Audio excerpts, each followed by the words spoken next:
and welcome to a very special edition of AETA Talks, the official podcast of the American Embryo Transfer Association. I'm your host, John Gibbons. I'm an associate professor of reproductive physiology at the Texas Tech University School of Veterinary Medicine. I also serve on the board of directors for AETA, and I chair the education committee, and I'm a member of the promotions committee. I'm your other co-host of AETA Talks, Dr. Kelsey Savell, AETA Promotion Committee co-chair. Great to be with you all today. We've got an exciting show for you today. We are thrilled to have a panel of very special guests joining us.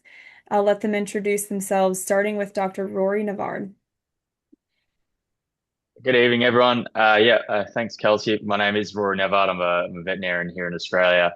I'm compared to the other two here today, I'm actually pretty new to the ET industry. I suppose I did specialist residency training in theriogenology for the American system, actually, and the last 2-3 years have been working predominantly through the University of Sydney, setting up an IVF, ET, and OPU service, servicing both research collaborations and commercial clients as well, probably more so commercial clients. But over the years have had a great opportunity to interact with people like SETI and Stu and the industry is sort of going an interesting direction now. So it's a good time to have a chat and explain how things are eventuating here in Australia.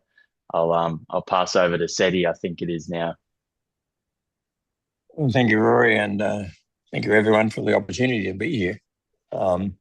My story is a very simple one, really. I graduated as a veterinarian in Queensland 50 years ago this year. Spent 3 years in mixed practice before getting a residency at Colorado State University and studying reproduction, particularly under Professor George Seidel and Peter Elsdens. Spent 4 years there before coming home and starting my own practice, specialising in bovine reproduction, particularly embryo transfer. While I was in the States, I did also do a master's degree and become a diplomat, American College of Theriogenology. And since being at home, we've just concentrated embryo transfer, semen collections, bull breeding soundness examinations, brake checking, AI, that sort of thing. So we've done everything in the bovine reproduction space and no more. We have a centre here at home in southern Queensland and another centre in Rockhampton, and currently employ around about 50 people in between those two entities. And that's about it, really. We've dabbled in the IVF space, currently not there now, but still doing quite a bit of embryo transfer and a lot of bulls and semen collection. So that's about it from me. Over to you, Stuart. Thanks, Ed. Once again, on behalf of all of us, thanks for having us and having me. I'm Stuart Geard.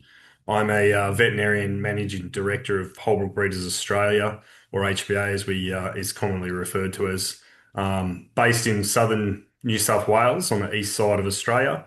And our company's been in the industry since 1987, so close to 40 years in operation. My wife and I own the business and essentially have 3 different business units that we conduct. Firstly, embryo transfer. So we do conventional mullet flushing, and in 2024 we build our own independent IVF lab. We also, like I said, have semen collection facilities which we collect bulls for domestic and export use, and also the third main business unit we've got is import and export of semen and embryos around the world. Like I said, I'm very much a practicing ET vet, so while I spend plenty of time running the business, I'm also working out on the coalface and flushing donors, implanting eggs, and on a daily basis. So I guess that gives me a pretty practical perspective on reproductive technologies and what works commercially, and probably just as importantly, what doesn't work. I'm particularly interested in improving reproductive efficiencies, that is turning breeding opportunities into pregnancies and ultimately live calves, and making sure the technology and science we're actually using translates into better outcomes for our producers. So I'm really pleased to be here, and hopefully I can give you my Australian perspective on where the industry is in our country. Awesome. Thank you guys so much. You guys sound like our people, just with really amazing accents. So, in this episode, these folks from Down Under will bring together perspectives from Southern and Northern, and hopefully some beef and dairy perspective, and from different operations and academia to unpack trends and changes in embryo production in Australasia, digging into real-world challenges of client relationships, breed variability, weather and climate, the logistics of distance, and more. If you enjoy AETA talks or have any feedback for us, please let us know at aeta@assochq.org. Yes, and make sure to like, subscribe, and rate us on whatever platform you're listening on, and spread the word to a friend or a colleague. We'd like to give a special thanks to today's episode sponsor, AETA's Education Committee. The AETA Education Committee is proud to enable AETA to continue sharing valuable insights and conversations that advance our industry. So I guess I'll get us kicked off with maybe the first question of discussion. And that will be, how has embryo transfer changed in Australia over, let's say, the past 25 years? I reckon that's a good one for you, Sid. Go to the ancient one. Yes, it hasn't changed really at all in the process of the MOAT, embryo transfer, Kelsey. It's pretty much the same as it was when I first started in Colorado in 1980. Certainly the efficiency of the process has increased, but the results have not changed much in the number of embryos we collect per donor in a MOAT, and the pregnancy rates expected from those are about the same as they have been for the last 40 or more years. What has changed from the business point of view is that the IVF has been in Australia, I don't know, maybe 15 years or 20 years, I suppose, dabbling. More seriously, certainly in the last 10 or 15 years, there's been a lot of IVF done.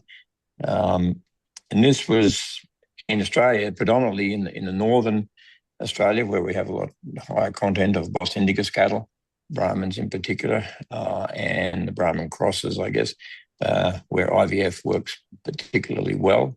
But it is now getting into the more temperate zones where we're using IVF in Bos Taurus breeds, Angus, Charolais, and the Wagyus in particular, I suppose. But nevertheless, in my opinion anyway, the MOAT is sort of holding its own in the Bos Taurus breeds, but is lost to the Bos Indicus breeds. And I think that's about it on the embryo transfer side. The problems we have, as you identified there, Kelsey, are logistics, particularly in my end of the world, a little bit more extensive operations up here than Stu would encounter down south, and that makes just getting to the places in a timely manner, certainly pre and follow-up examinations of recipients, donors, that sort of thing is impossible, and that creates its own challenges. And logistics is the big problem up here. And over 40 years, we've learned to overcome a fair bit of that, but it is a major problem. So, driving wise, I guess in the sense of hours, because y'all go by kilometers, we go by miles, but in the sense of hours driving, what is sort of your radius that you kind of go about in? Actual driving time, Kelsey, would be 20 hours. Wow.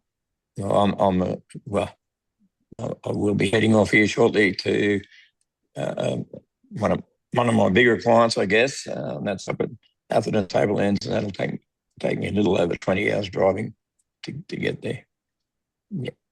And is one of the problems or challenges not enough ET veterinarians such as yourself, or they're just spaced so far out? Uh, just space so far out, I guess, Don, is the biggest problem. Um, and we don't have the concentration of stud animals in any one place to be able to tell new veterinarians coming on that yes, you will be able to go and do this job and be home every night or every second night. When we go on the road, it is often 3-4 weeks at a time, and can be sort of 6 weeks before we return to home base. If we don't do that sort of thing, the travel component of the bill to the client is just too large and can't be justified. So we try and work out our runs, up and down the countryside. No different to Stuart, but our distances between stud clients is huge and makes it particularly challenging.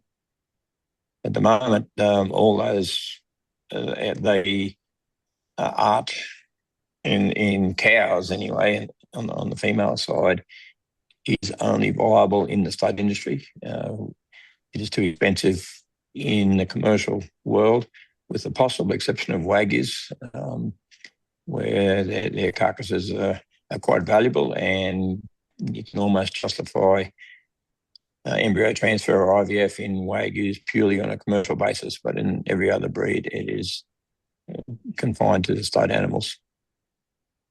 Yeah, pedigreed animals. So some of you mentioned that you had some experience here in the States. What do you all think as a group about some of the real or perceived differences between embryo transfer in America and in Australia? I could probably start on that one, and just sort of I realized I forgot to say earlier, thank you for having me on as well. It was very rude of me, so I thought I'd just jump in. The other two were raised well. Clearly, I was not.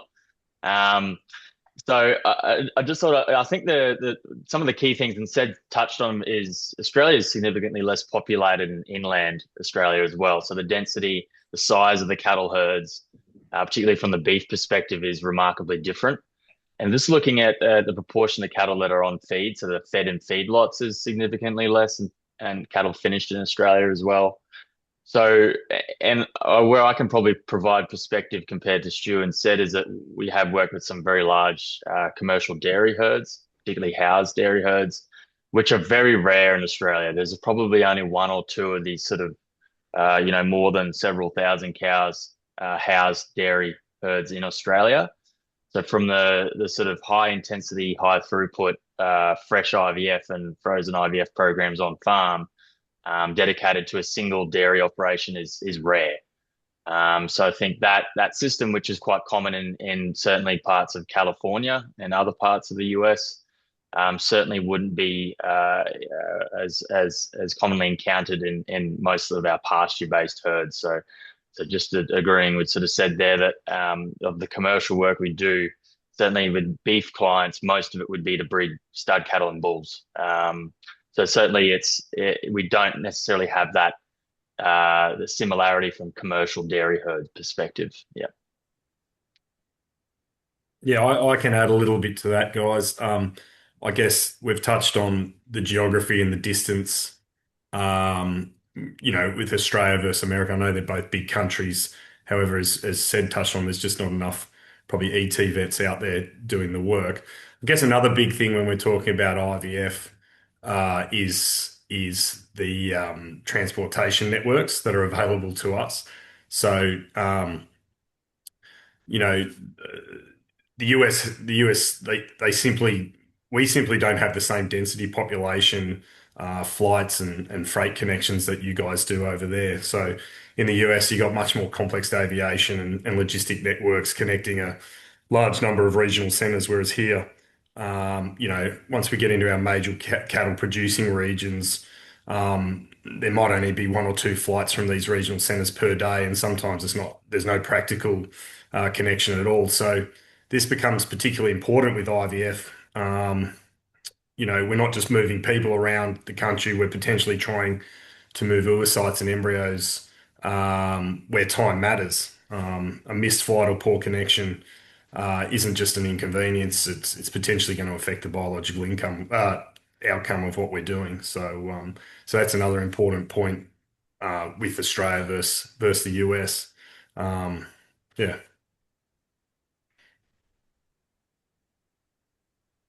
Awesome.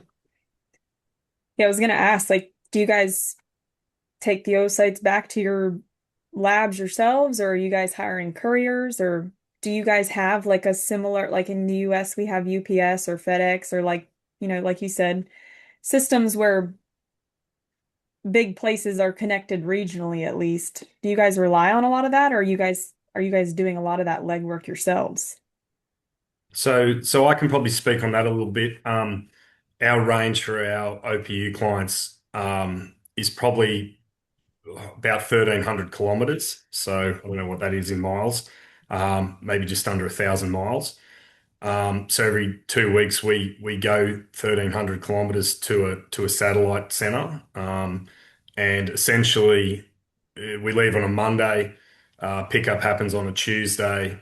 Those eggs have to get 1,000 miles home uh, to get fertilized the next day. So we actually we don't make our OPU technicians drive. We actually have a courier that will drive those eggs overnight, drop them off. So they'll drive through the night, drop them off, so they're ready for the lab in the morning, and then they'll move on to the next OPU satellite center or farm on the Wednesday, and then hopefully that's a bit closer to home, and then the OPU tech will just drive those home. So doing large kilometers, contending with kangaroos late at night and pigs and all the good stuff. So yeah, so we don't have those courier systems. No, um, the closest airports might be an hour away, and then to be able to coordinate flights and um, timings, and then like for us, we're in a place called Wagga Wagga, so we need to go from inland New South Wales back to Sydney and then get a connecting flight from Sydney to Wagga and then drive back to the lab. So it's often not possible. So yeah, we've just got to get in a car and drive. Yeah, that makes sense. So I'm assuming this probably directly impacts the amount of, or I guess the percentage of when it comes to ET work, freshes versus frozen transfers. I'm assuming you guys really utilize those DT embryos quite a bit, the frozen Yeah, embryos. so we would be 90%.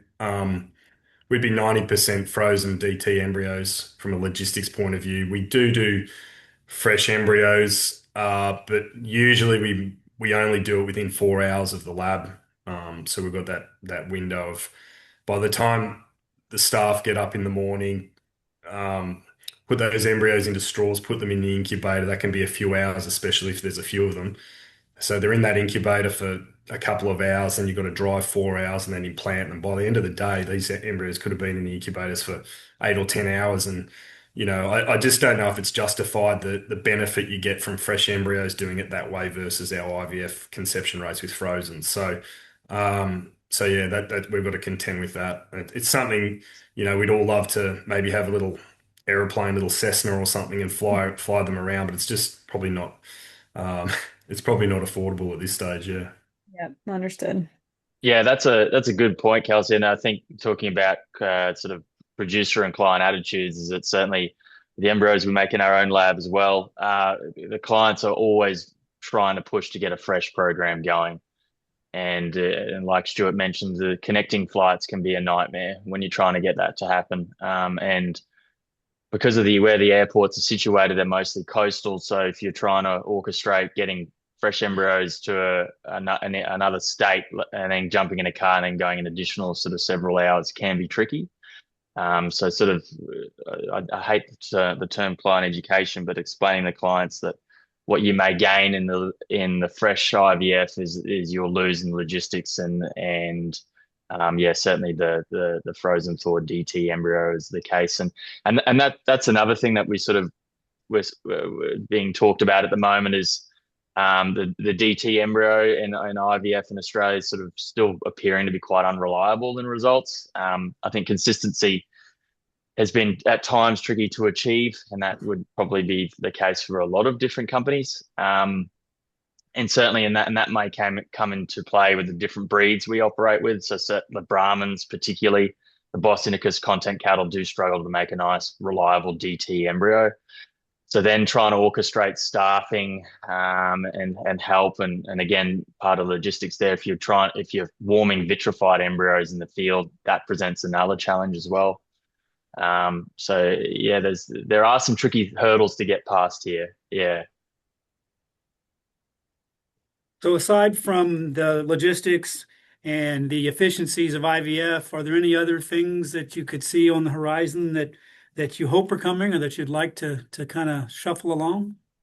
From my perspective, I'd like to see a lot better efficiency in the utilization of the recipients and the preg rates. Really, that's the determinant of the economics of the industry.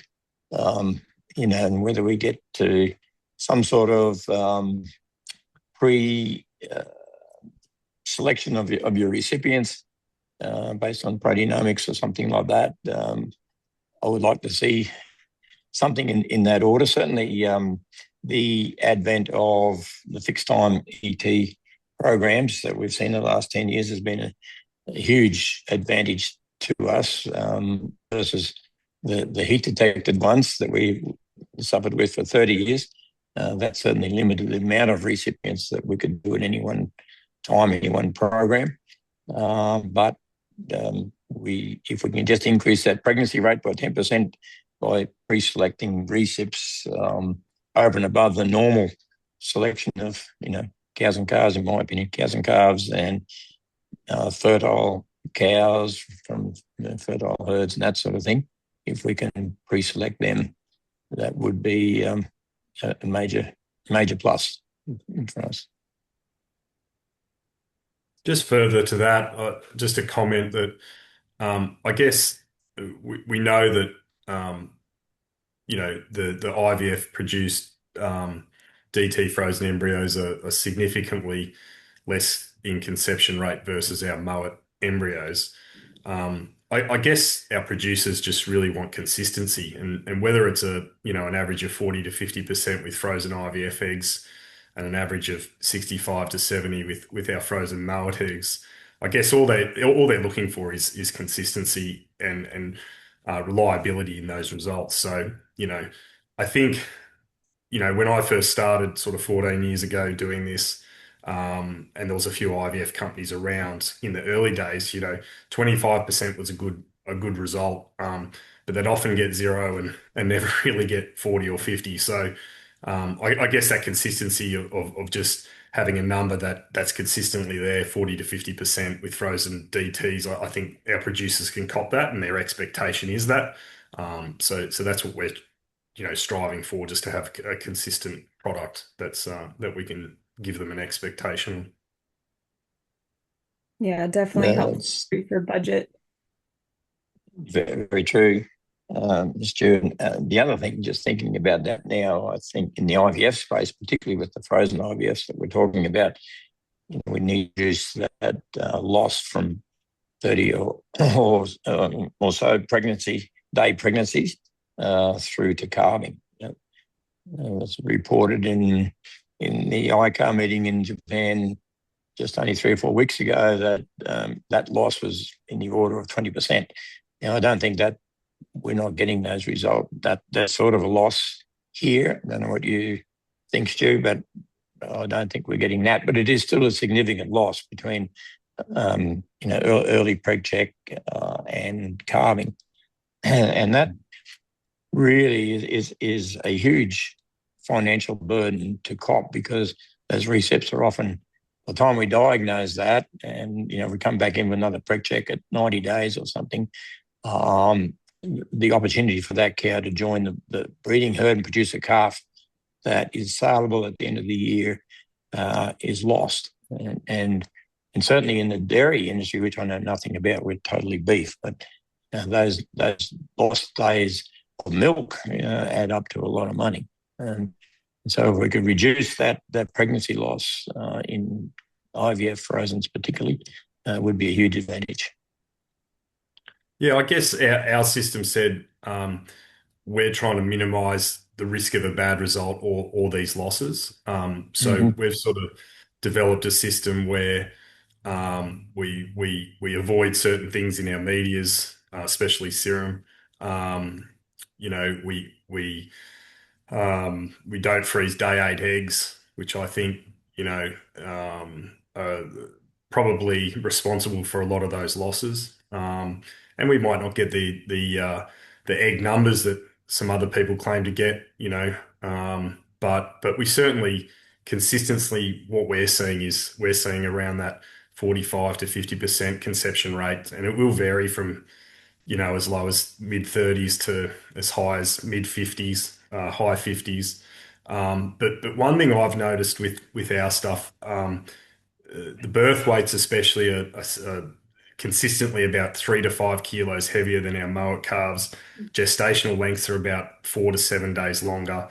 We do get the odd 50-kilo calf in Angus, but generally 85% of our calves are coming out normal and viable, which I think is the most important thing out of why we do this. Having that calf viability at the end of it and not too many losses along the way is acceptable to our producers, especially given the advantages it can provide when you start looking at younger donors, pregnant donors, sex semen, using expensive semen over many donors. But I guess our producers just are happy with the technology and want to use it. As long as it's consistent, we can give them a target to say, this is consistently what we're going to get. Yeah, I think client education, as you mentioned, is a bit of a challenge the world over. I'm in a research position now, but I've been in the clinical world, and it's difficult to kind of convince clients that not all embryos are created equal. And most of the research that we do now is on post-thaw embryo developmental dynamics. And I wondered, Rory, if you could particularly talk about some of the research that you're doing there. Yeah, thanks, John. And thankfully, I've been able to do a bit of research with these two guys as well, so that they'll have bits to add there as well. And I think one thing that we're certainly seeing, and this is from the commercial IVF world in Australia, the commercial IVF businesses that have now operated, and we've now got three, well, soon to be two large North American businesses operating here, and a lot of their, I suppose, their R&D branches are focused on embryo production. So how do they produce more embryos per donor? But I suppose I came from a private practice background as well, that working directly with farmers and producers, is that we're more interested in, and like said, so efficiency of recipient usage, but also improving pregnancy rates and live calf rates. So we're sort of looking at different things, much similar to yourself, and like a few people, we're sort of seeing the trends in uptake of artificial intelligence. So, thinking about how we can automate embryo production, and also look to sort of identify embryos that aren't necessarily performing well during culture, and whether that's off visible morphokinetic features that the AI can pick up, the subtle features that we can't. That can improve things like embryo grading. And I know that there's a lot of work already done in that space, and commercial businesses that also do that. But I suppose we're looking to add an added layer to that as well. And also looking at fitting that in with improving surfaces that are during culture as well. So integrating particularly different culture surfaces that can scavenge free radicals and things like that as well. I think that also we've done some work in the past. We've done some little projects linked up with some human gynecologists to look at things like warming devices and line warming devices. I suppose our ultimate goal and like I'm more of on a clinical track here at Sydney, but we do work with some outstanding researchers who are a lot more experienced in the embryology side of things, and people like Associate Professor Margot Day and Michael Morris. We've been very fortunate to work with them in their lab to produce embryos for research as well. And I think the main theme that we're pushing is improving pregnancy rates. And like everyone else, integrating AI and how that ties into that is going to be particularly important. Because, like I said, there's been a lot of emphasis on production, but I think that like Sid mentioned, if we can improve recipient usage, reduce pregnancy loss, and going back to the sort of why that's particularly important from an Australian scenario is that a lot of people are seasonal mating. Again, we've only got a handful of those mega dairies that are year-round calving. So if you've got a beef recipient that gets pregnant to 90 days and then spits it out, that's a huge economic loss. And I think there's a lot of gain to be had in improving that side of the industry as well.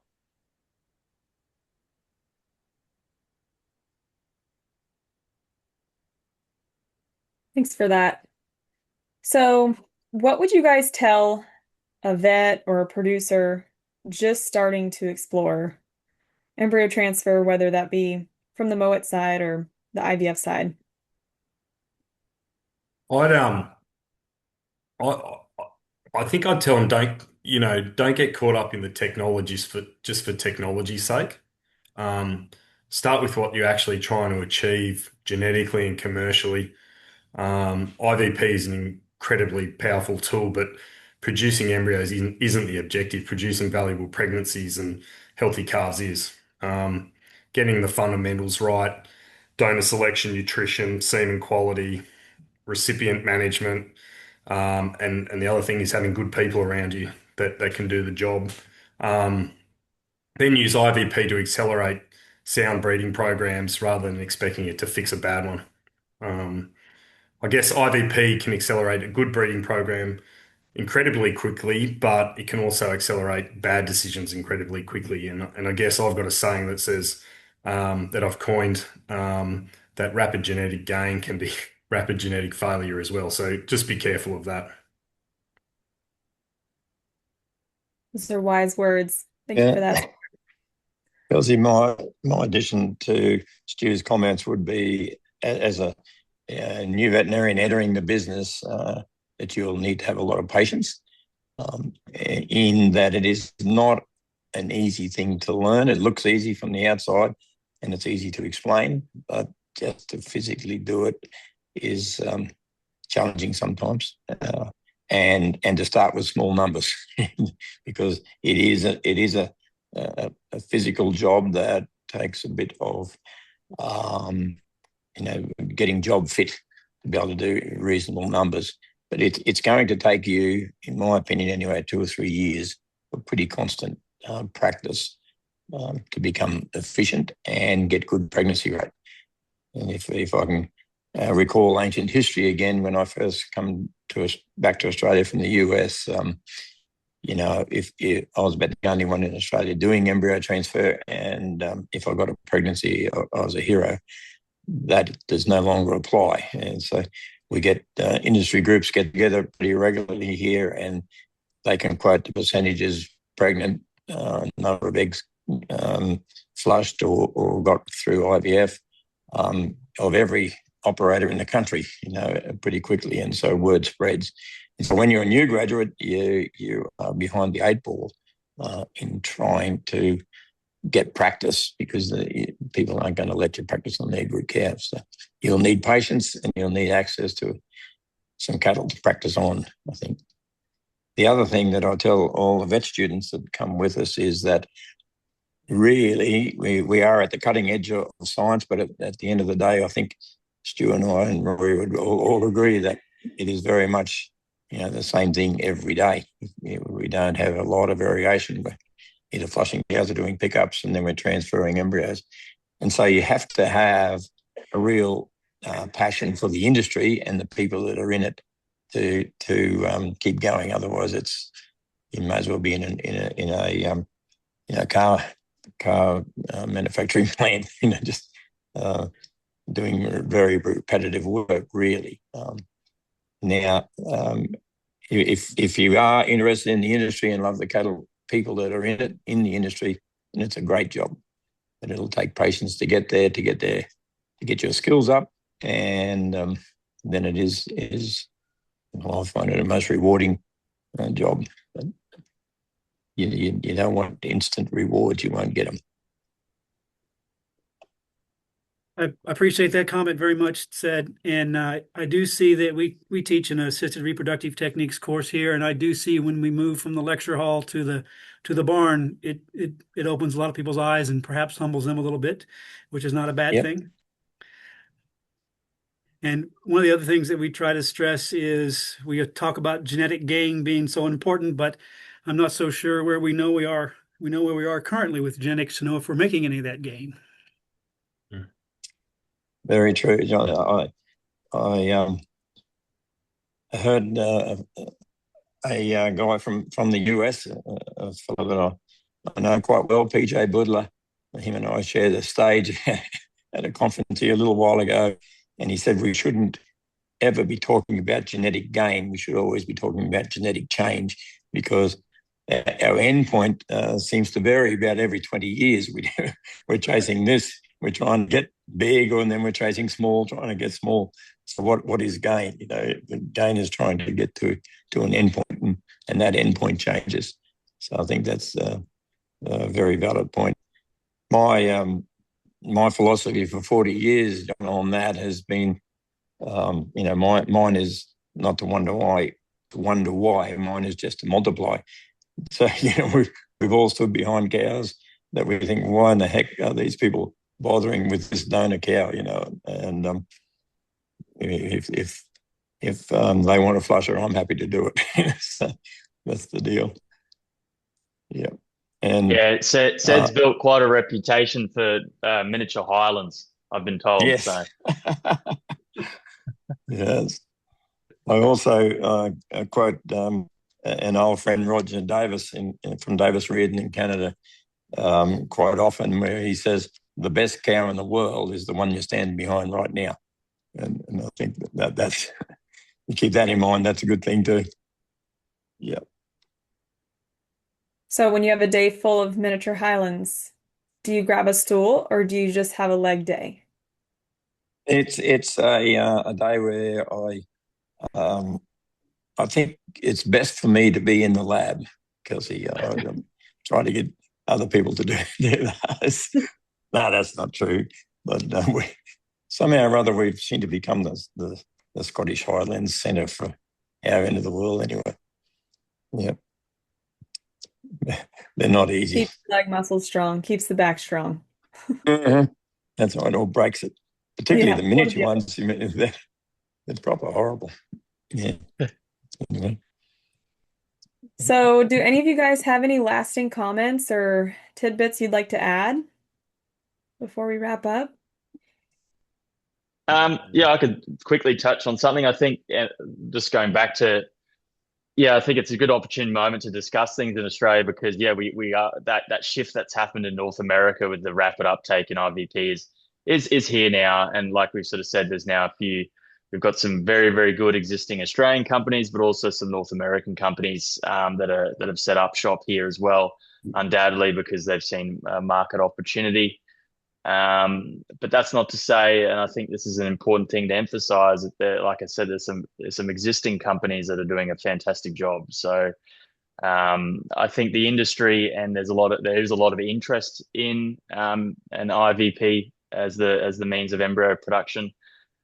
I did have a look at the IETS data the other day, and I think in 24 they said it was upwards of 50,000 embryos produced. I would assume it'd probably be a lot more than that now as of 25, 26. But the one thing that is of interest there is that, like I said, there's been a lot of emphasis on production. So we do have quite a lot of certainly our clients that have got a lot of frozen DT embryos in their tanks. Some of them are actually a little bit afraid to put in based off other results. So I think, that's probably going to be an interesting shift as well. The recipient availability will be an interesting part of that as the embryo production starts to skyrocket. What ultimately happens to those embryos, I think that'll be an interesting thing to look at as well. And I think, like I said, there's a lot of interest at the moment, and I think it's about probably being realistic with clients and producers, and not telling everyone we're going to be getting 70% on a frozen or DT IVF embryo every time. I think that would be certainly setting yourself up for failure. So And I think Stuart explained it really well, is that we're entering a market that is, and thanks to people like Stu and Sed over the years, have serviced incredibly well with conventional flushing. So you've got clients that are expecting those consistent, reliable, and good results.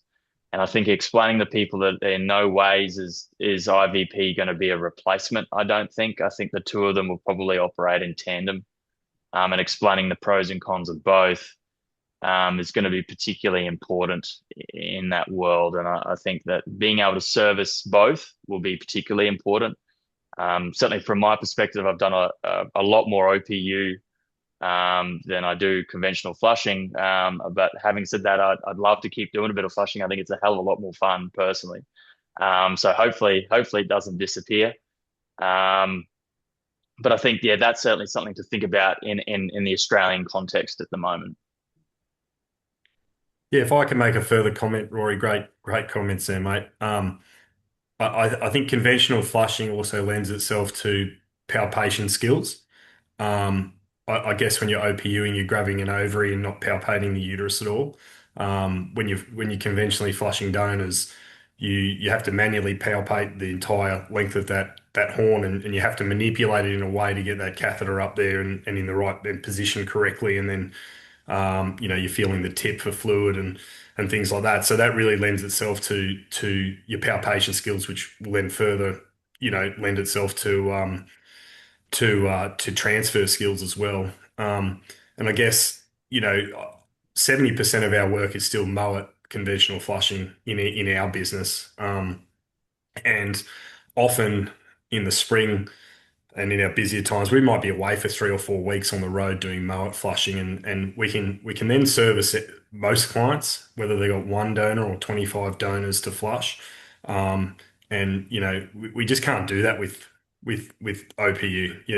We're limited by time and distances and logistics in Australia. So, we can't afford to do 2 pickups a week, and that's all we do with OPU. So with conventional flushing, we can do 5,000 kilometers in 3 or 4 weeks and service a lot of clients. Whether we could flush 3 donors on one day and put 20 eggs in, and then that afternoon we can go and do the same thing, 300 or 400 kilometers away, and then the next day we can be flushing 20 donors at a place, and then 2 days after that we can drive 500 k's and put 200 or 300 embryos in for a client. So there's a bit more flexibility with Mowat that we've still got to consider. And yeah, I just think Mowat's certainly not going anywhere in our practice and with our clients. And I guess it's not which one's better, it's which one suits the particular producer and their donors, to get the best outcome for them. A very good comments, Stu and Rory. My only addition to that, Kelsey and John, would be that I've been in this game over 40 years now, and 40 years ago it was super exciting to be at the forefront of the development of Mowat embryo transfer and embryo transfer. But it is not as exciting. It wasn't as exciting then as it will be now. And I just wish I was 40 years younger, because some of the research coming out now and the work being done at the research level is huge, just amazing stuff, and very, very, very exciting. I wish I was here for the next 40 years to see that come to fruition. But having said all that, I do believe that people like Rory, Stu and myself, we have a major role to play in that, being a conduit between the researchers, which I see as increasingly lacking practical application skills, or having been involved in the industry much at all, and the industry. So we're the great conduit, I think, between the two, taking the science that is the really exciting science that's been developed in the ivory towers and getting it out into the bush is our job, and trying to understand the science and dumb it down to where you can apply it in the bush is a really exciting space to be in. So any new veterinarians out there that are passionate about the beef industry or the cattle industry, beef and dairy, and want to get into it, I think it's a brilliant time to do so. So, what are the dynamics of the ET industry in Australia? There's probably, and said you may or may not agree with me here, but I reckon there's probably only 10 ET vets in Australia that do 95% of the work. Yep. Yeah. It's very limited. Yeah. Yeah. That should And be what's ET happened is, technicians, Stu, not vets. A yeah, lot of them technicians, are yeah, vets. Yeah, Wow, yeah, that's that's remarkable. true. So, if you guys did want to start like a committee, I mean, it can't be that hard to do if there's 10 of y'all. But yeah. how is what is the culture like between you guys? Is there a good amount of camaraderie and support between those people, or is there a good amount of like competition and I look, I can probably speak to it coming to it. I've been going hard at it now for 3 years, I suppose. I mean, I've been learning for the last 5 or 6, but really going hard for 3. And I've found most people to be pretty approachable. I think, luckily for me, I've come at it from the IVF OPU perspective, so I haven't been perceived as a threat, which has been quite nice. And I've found most of the ET vets to be pretty and techs to be pretty approachable and helpful. But I think it's partially because, and hopefully I don't offend anyone by saying this, is that there's not many of us who are sub the age of 50 who are still out there operating. And a lot of these guys have operated on their own for a long time, and are quite used to operating as sole rangers, I suppose, as part of that. And Stu and Seth have been very helpful to me over the years to get going. So I think that's part of it, and that is probably a little bit of the issue. And I was probably going to mention this, but yeah, I suppose it's quite nice being one of only a few people who can do it in some ways as well. But that there is a very big shortage of people who can do pickups, and I think that's probably another bottleneck to getting it to work here well. And I think a lot of the North American companies are bringing over labor that probably they're not so familiar with our systems, and some of the farmers probably aren't a huge fan of that. They quite like looking at working with locals, and I think that's probably a little bit of a bottleneck as well. But I think going back to your question, I think yeah, most of us get along as far as I'm aware. But maybe I'm just young and naive. I don't know of anyone that doesn't get along like this, but there's certain blokes I don't talk to at all. But yeah, everyone's respectful and yeah. Thank you guys so much, said Stuart, Rory, for joining John and I today for this podcast. It was a lot of fun chatting with you guys. Well, You're thank more than you welcome. guys. Really Thank you, really Kelsey. appreciate you guys having us all on, and it's been a real honor. So thank you very much. Yep, it certainly has been. Thank you very much to both of you. Thank you. Yeah, thank you very much again, guys, and hopefully we can maybe one day form a similar committee and come up with a bit of a tax deductible holiday for all of us somewhere. So I like that Okay. idea. That brings us to the end of a very special episode of AETA Talks. And if you enjoy our show, be sure to like, subscribe, and rate us, and spread the word to your friends and colleagues. We welcome all feedback at aeta@assochq.org. For notes, previous episodes, and more about the AETA, check us out at aeta.org. Thanks again to the AETA Education Committee for supporting AETA by sponsoring today's episode and helping advance the future of the embryo transfer industry.